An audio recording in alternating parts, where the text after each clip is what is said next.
The night air was cool and sharp as I pulled into the long driveway of my mansion. The gravel crunched beneath the tires, and the headlights swept across the grand facade. For a moment, I felt the relief of coming home early, the sense of comfort that only familiar walls can bring. But then something unsettled me. Lights glowed from the windows, faint shadows moved across the curtains, and there was the unmistakable smell of garlic and rosemary drifting through the air. I froze, suitcase in hand, my mind racing through possibilities. I had not told anyone I was returning tonight. I had not left the house to be occupied, yet there was laughter drifting through the heavy oak door, soft music pulsing like the heartbeat of an unwelcome stranger. I could feel my pulse rising in my throat. I walked closer, each step heavier than the last. The porch light hummed above me. The welcome mat I had chosen a month ago was worn as though someone had been using it daily. I raised my hand and knocked firmly. The door swung open with a suddenness that made me step back, and there, she was, a woman mid-50s, maybe dressed in one of my robes, holding a half-empty glass of wine. Her eyes scanned me not with fear, but with annoyance. Her lips curled into a sneer, and her voice rang out sharp and shrill. "Who are you, and why are you banging on my door this late at night?" For a moment, I could not speak. The absurdity of the situation left me stunned. I glanced past her into the foyer, where my chandelier glittered above, and where my furniture had been rearranged as though she had made herself at home. "This is my house." I finally managed, my voice shaking more from disbelief than anger. "I live here." She tilted her head and let out a laugh that grated against my nerves. It was a sound soaked in arrogance. "Your house? Please spare me the theatrics. I am here on behalf of the Homeowners Association. I have been protecting this property. Since you abandoned it, you should be thanking me." Her words hit me like a slap. The audacity, the confidence with which she lied. I stepped forward, intent on reclaiming what was mine, but she lifted a finger and jabbed it toward me like a weapon.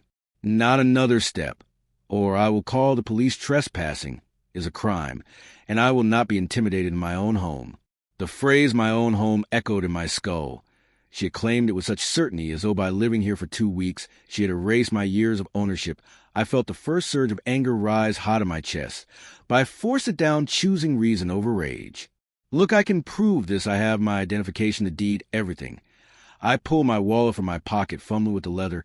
She ignored her smirk, widening as though my efforts only amused her. "You think a piece of paper will change the fact that you let your yard grow wild, that you left this beautiful home unattended? The HOA cannot allow such negligence. Someone had to step in."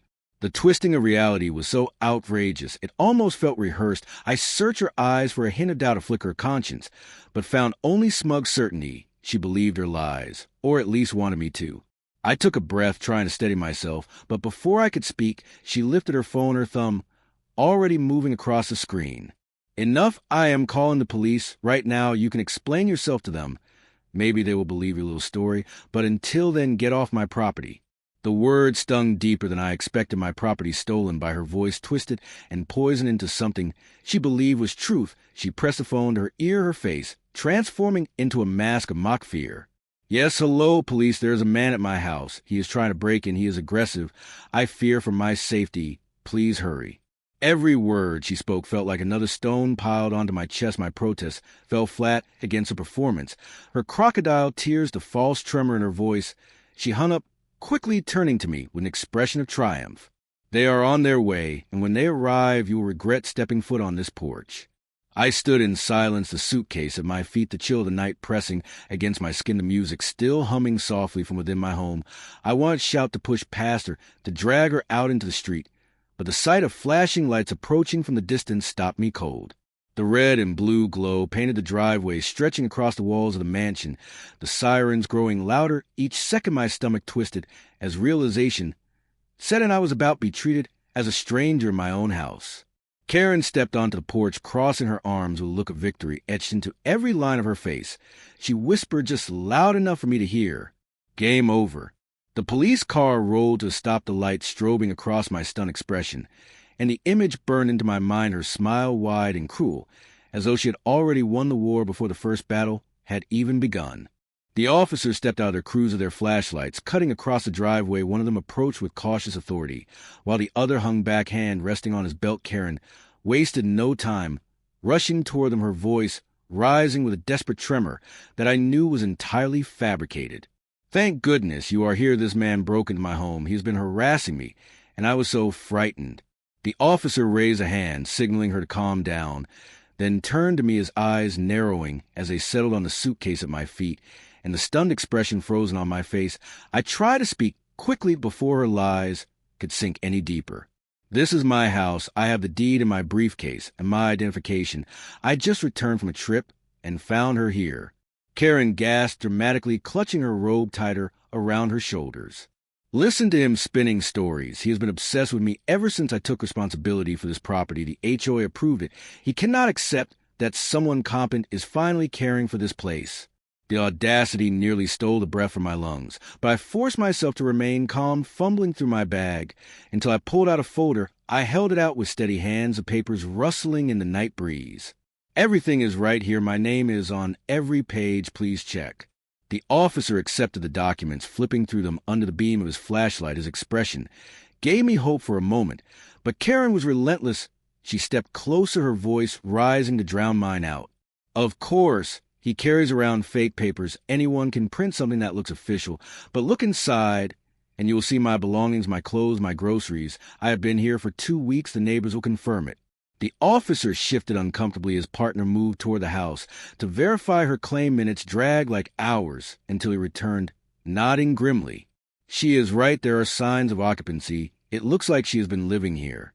My chest tightened, disbelief coursing through me as I realized how easily truth could be buried under performance. The officer handed back my papers with a sympathetic shake of his head. Sir, this seems to be a civil matter. You will need to sort this through the courts. We cannot remove her tonight. The words crashed over me like ice water. Kerren smirked from the shadows, her victory painted across her face.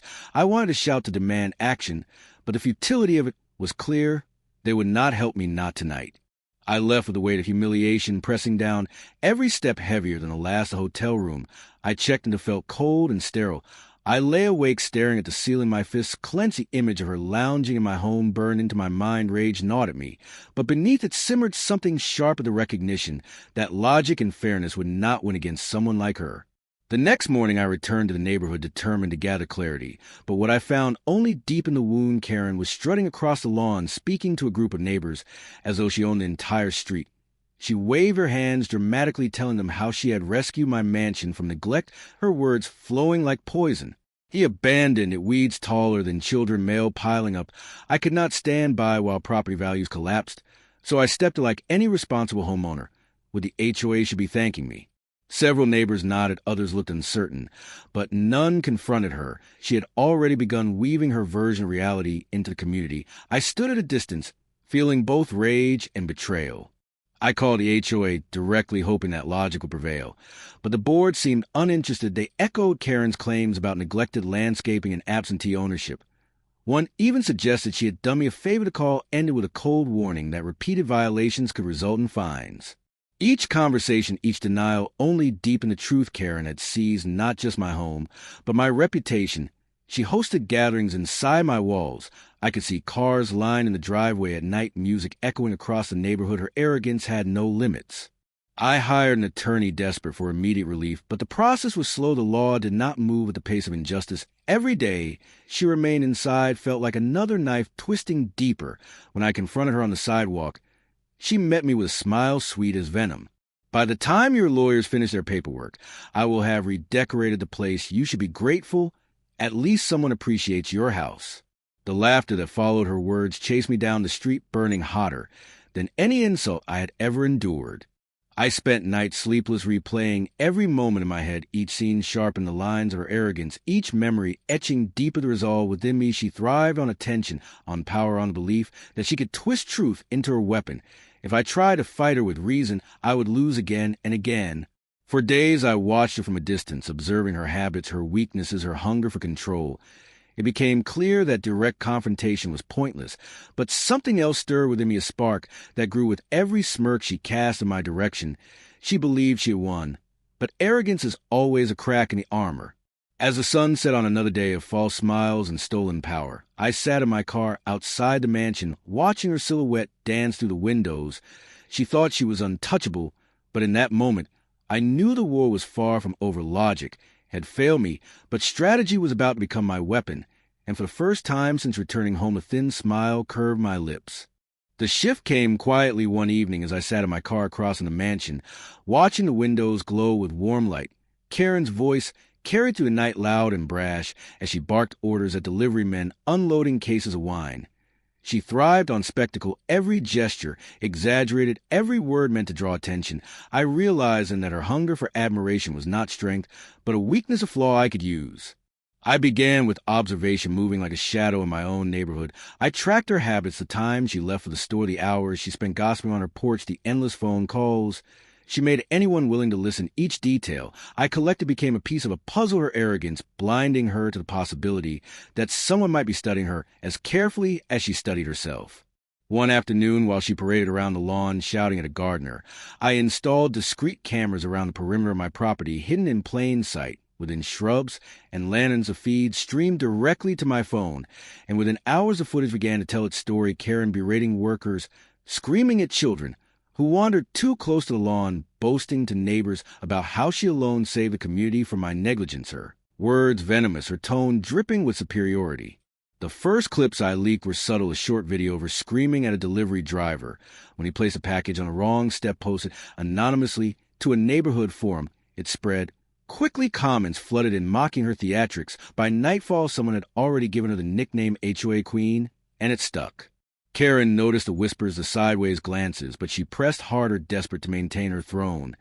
She threw lavish gatherings inside my house, parading through the halls in outfits that looked stolen from a theater costume trunk. My cameras captured it, all the spilled wine on my carpet, the shattered vase. She laughed about the chorus of voices, chanting her name as though she were some twisted monarch. The more she flaunted, the more material I gathered. Soon, I began feeding the clips to larger audiences, anonymous accounts posting her meltdowns with captions sharp enough to cut within days. She was a viral sensation, mansion squatter Kerren, trending across feeds, her image shared not with respect, but with ridicule.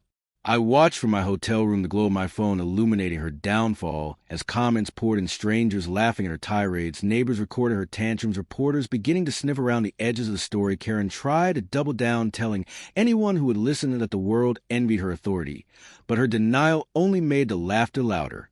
While the fire of public humiliation spread, I worked in silence with my attorney, combing through HOA bylaws and public records. We uncovered violation after violation, unauthorized occupancy, misuse of HOA funds, harassment of residents. The evidence stacked higher each day, my case sharpening like a blade.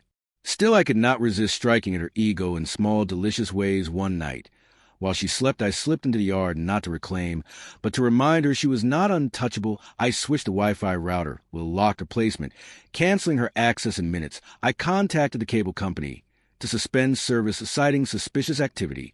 I even arranged the delivery of 10 tons of mulch dumped squarely in the driveway, billing it directly to the HOA. The next morning, my cameras caught her in full eruption, her voice shrill, as she screamed at confused workers, flailing her arms like a conductor. Chaos. Neighbors gathered, laughing quietly as she stomped to the yard, shouting that she was being sabotaged. Her face red, her robe dragging in the dirt. I felt a grim satisfaction watching the fortress she had built crack under the weight of her own fury. The memes multiplied, her reputation crumbled, and yet she still strutted as though the crown on her head was real. By the end of the week, I knew the time had come. I had the evidence, the public pressure, and the legal foundation. The storm was ready to break. All I needed was a right moment to unleash it. Kerren still believed she held power, still believed the police were her shield, but I had prepared a different ending. As I sat in my car outside the mansion, the glow of the streetlights painting long shadows across the lawn, I saw the unmistakable flicker of sirens, approaching not for me this time, but for her. My phone buzzed with a message from my attorney. The warrants had been approved. The patrol cars rolled into the driveway, their lights washing across the facade of my home. I leaned back against the seat, a slow smile forming. Kerren stepped onto the porch, ready to spin another story. But the officers did not look at me. They looked at her, and for the first time I saw the faint glimmer of fear cross her face. The officers moved with calm authority, their presence breaking the fragile illusion Kerren had wrapped around herself. She stepped forward, clutching her robe around her frame, her voice quivering with a mix of outrage and disbelief. There must be some mistake. I am the one who called for order in this community. I saved this mansion from abandonment. I am the victim here. But her usual performance failed to sway them. They held papers in their hands, eviction orders signed, and stamped evidence compiled from weeks of her arrogance and my quiet work. One officer spoke firmly, cutting through her protests with words that echoed across the driveway. "Ma'am, you are not authorized to live in this residence. You are hereby ordered to vacate. Immediately failure to comply will result in arrest." Kerren's face contorted, rage and panic colliding in her eyes. She turned toward the gathering crowd, neighbors drawn by flashing lights, and whispers, phones raised to capture every moment the same neighbors she had manipulated, now watching as the truth peeled away her mask. "This is harassment. This is corruption. I am the HOA. I decide what happens here." Her declaration was met with silence. Then muffled laughter. Someone in the crowd repeated the words mockingly, and soon the chant spread. "I am the HOA," ringing out like a cruel chorus, her authority shattered by ridicule. She tried to push past the officers storming back into the foyer, but they blocked her path, instructing her to collect her belongings. Her defiance cracked into desperation, her voice breaking as she pleaded with the neighbors, reminding them of favors, claimed, sacrifices invented.